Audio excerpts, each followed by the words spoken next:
This is the ultimate BMW drift car. I'm gonna show you guys why it is that good and how it could be yours. If you were expecting this to be an E36 or 46, you're wrong. This BMW F80 M3 might just be the best drift car you can get if you're planning on driving a BMW.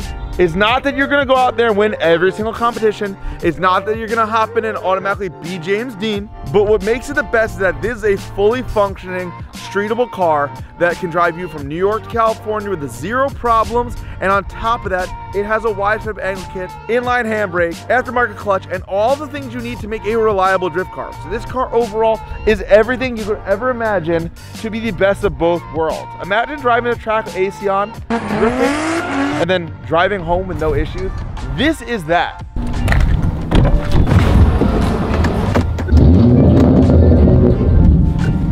So we're gonna go over the full build breakdown of what I chose and why I chose it. Also, new shirts are live on the website. A few years ago, I had an opportunity to do Drift Week, which is an event you drive all across country and drift a car. I needed something reliable, I needed something powerful, I needed something BMW. So what did I do? I said, I'm buying F80 M3, I'm building it the way that I want. And I ended up with what I think is the most dialed BMW drift car you could buy. The total cost, if you were to do this yourself, is something in the $50,000 to $60,000 range. That's buying a car, doing all the mods, and that's with $0 of labor. While I own a shop, this did not cost me $0 labor. I'm in pretty deep into this car. And at the end of the day, I'm doing a giveaway on it, and someone's gonna win this car in $10,000 cash. Maybe it'll be you.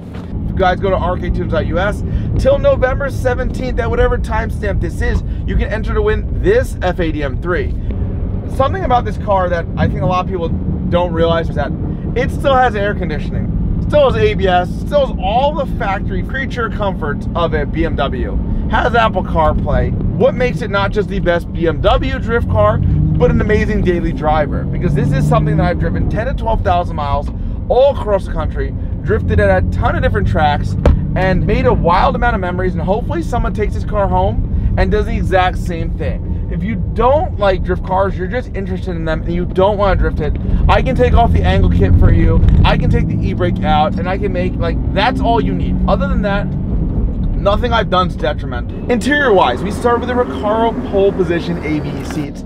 If you buy a GTS BMW, these are the seats you get. Only difference being they're carbon fiber. Back on those, they're probably $10,000 more. I have our RKTUNES shifter. It right now is an IRP handbrake. We're gonna swap this out for one that you can thread off the knob.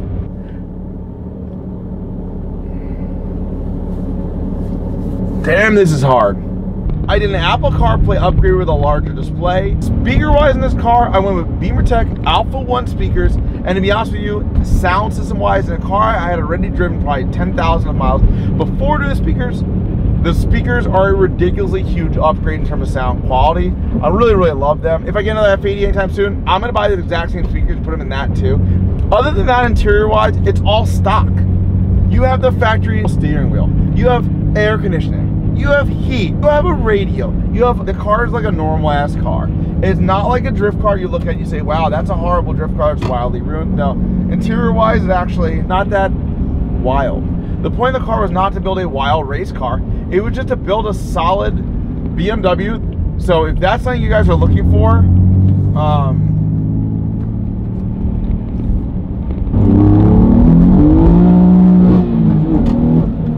it's so good. The power delivery in this car is pretty amazing. I love it, to be honest. It still has all the factory rev matching that the car comes with. Drivability wise though, there's nothing weird about having this car. Even with the front angle kit, a lot of people think you put YSFAB on, car drives like shit. That's not the case. It's all alignment related. If you go ahead and you put an alignment crazy toe out, the car's gonna pull. Of course it is. But you don't have to do that. You can leave that all normal.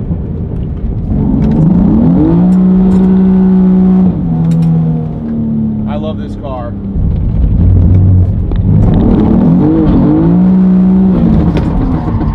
Imagine a car that just does this on command. Crazy. I love it. It's pretty close.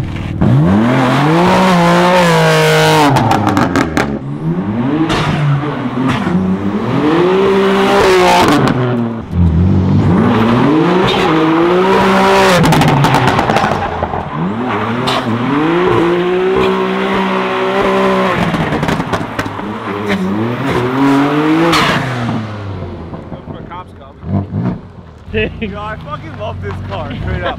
It's such a bad idea to give it away. It's such a good car. Do you hear how loud the RKTUNES takes? And if you don't like exhaust burble, don't fucking yell at me. We'll turn it off if you don't. We gave away an E36 M3 Turbo. We gave away a G80 M3, and now it's literally my personal favorite car that I've ever owned. And while I'm gonna regret this decision, someone's gonna win. It could be you, but that's only if you get entered. So the car color-wise is actually brilliant white metallic. Everything's mineral white. It's not, it's brilliant white metallic. It's the same color as my G80. Visually, we did a GTS hood. It is aluminum. I did a CS looking front lip. I did a plastic under tray protector. The protector is amazing. I have a carbon fiber rear diffuser, ARM exhaust tips, which I love. Has a carbon fiber, I think it's a CS style rear trunk spoiler, which I'm a huge fan of. Has carbon fiber side skirt extensions because you have to complete the carbon fiber look with carbon fiber side skirt extensions. Other than that, carbon fiber roof factory. Black grills are just been on the car since I got it. It's fucking fresh. It looks sick. I love it. Like, this is like, I want a white F80 and I literally hand-picked every single visual part for myself. Not for you. You'll get to enjoy it, but not for you. For myself. So you're gonna hopefully enjoy it all. It has spaces on the rear wheels to make the fitment closer to perfect. The front fitment is like this. If you get rid of the angle kit, it will kill some of the front camber.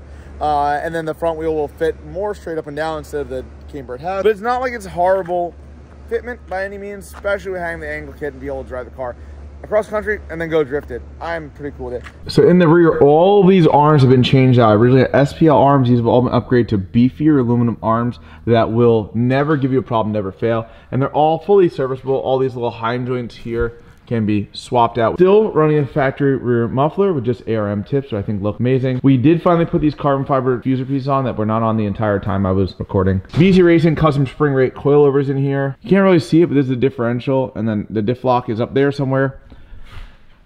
I did definitely bottom out and take all these teeth off the diff. I will fix that and swap that over before the giveaway's over. This is a differential braced, but dual mounted to stop wheel hop. Makes a huge difference. The axles look like stock, but they are definitely not. These are drive shaft shop axles in the car. Single mid pipe. Really helps with the sound. It sounds pretty good now finally. We have aftermarket transmission bushings. It just stops movement a little bit while allowing it still to drive really, really nicely and not have crazy vibrations. The engine mounts, while they look stock, they are filled, so they're slightly stiffer, but once again, does not really create any vibrations. This car only has one set of rear brakes. A lot of drift cars has two sets. We left the stock one as an inline handbrake. I ran a different one before, but you'll get it with the inline handbrake if you're the winner of this car. I didn't want to add anything back there to create any unreliability. A lot of times you add these second calipers, you have problems. I didn't want to do that. Stock M3 calipers, it does have a different rotor on here. It's a different part number. It's about the same size as stock. It might be like 10 millimeters smaller, I think. But I mean, it still looks, fills up the wheel completely, doesn't look awkward. And that's just to allow the YS fab to fit properly. Obviously, as mentioned, it does have YS fab in the front. It does still have ABS and all that stuff works fine. It does drive amazing. And if you do want to go drifting with the car, you can adjust it. This is an under panel protector for the oil cooler. If you look at how many times I've scraped it, it's crazy that my oil cooler has 0 leaks still. This is a Mishimoto upgraded oil cooler to try to keep the temps down. 0 leaks from all the drifting and all the smashing, and this cooler protector from Turner Motorsports has been a great purchase. Same thing, this is a under panel thing for my front lip, and it will take the scrapes and then never really damage the lip. Unless you're a tow truck driver and you're an asshole and you smash my shit, then it breaks. A lot of people are going to worry probably about winning the car if they don't want to do drifting. The YS fab does drive normal. I've driven 10,000, 12,000 miles on this car, on this setup. And it's not like you're going to buy this aftermarket suspension kit like you buy from some companies that you can't replace anything. If anything goes bad on the YS fab, you literally go to ysfab.com. They have Heim joints, they have bushings, etc. Like a stock car you buy from BMW, this one you just buy from YS fab. But if you don't want the YS fab stuff and you want stock suspension, I'll gladly take this off and throw on all OEM lower control arms, and I'll just keep this for another one of my cars in the future. Or spares for my Drift M240, not a problem. That's up to you though if you win the car. I don't care. Same thing on all these rear arms. All the rear arms, you go to SPL.com, and because it originally wasn't an SPL kit, they have option buy every single Heim joint, every single bushing again. It's not really a problem or hard to do. You're just not buying from BMW, you're buying from SPL. The driving characteristics of all these not being rubber bushings is insane. The steering is tighter than almost any F80 I've ever driven. They're never gonna feel as good with the OEM rubber bushings, and that's why I've done this. I have videos a long time ago where you'd floor the car and see the toe change and the alignment change because everything rubber was moving. The wheel aligners are removed, and that is on purpose. That's for ease of adjustment, of adjusting the suspension stuff. If you want stock suspension back on it, I'll throw the wheel aligners back on. It's not a problem. Also has aftermarket sway bar end links for the rear. These are, once again, more SPL products. If you win the car and you don't want this aftermarket differential lock, I will take that and throw in an OEM differential motor to control the diff like stock. It's just something I put because I want the car to lock both the rear tires at all times. There's no permanent modifications. It's a 10-minute swap. So even if you do win the car and you want a motor anyway, I have spares in stock.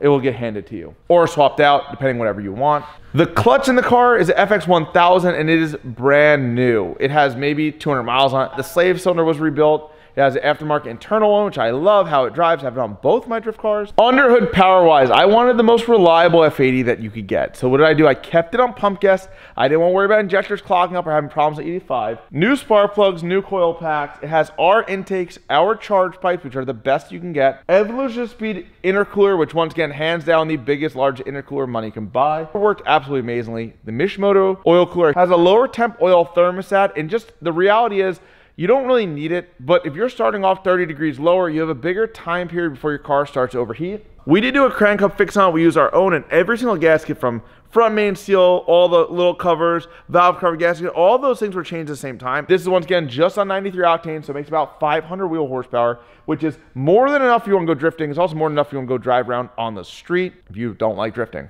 By running the YSFEB stuff, they give you their own camber plates that they tell you to use. I do have them in here. If you did win the car and you don't want the YSFEB, you'll get normal BC Racing adjustable camber plates that don't have any weird geometry changes like the YSFEB uses. Overall, it's a relatively basic looking engine bay. There's nothing crazy I did because at the end of the day, if you want to drive a car without a single problem, you don't want crazy. You don't want like my yellow M240 behind me that has an upgrade turbo kit. It has port injection, standalone ECU. You don't want that. You want a normal, reliable car that is also driftable. I think that's what I've achieved here with what I've done mod-wise.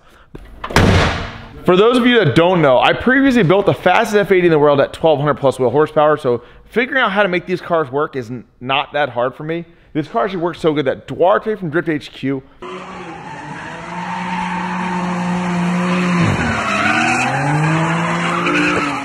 and Taylor Ray both bought F80 M3s and built them into drift cars. I helped them with both of them. Taylor's been pretty amazing, did a drift week with it.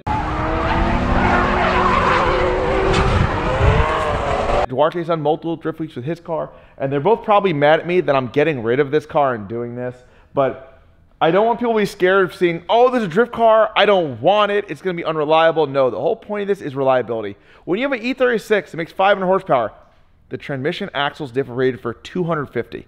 You make 500, there's a higher chance of you breaking everything. When you have a car that makes 420 wheel from the factory and you make 500, you're not adding a huge amount of unreliability to the car, so you shouldn't really have any major problems with it. That was my whole concept of this. And keep air conditioning, keep Apple CarPlay, all the creature comforts that this car has makes it an ultimate car, let alone an ultimate drift car, which it really is.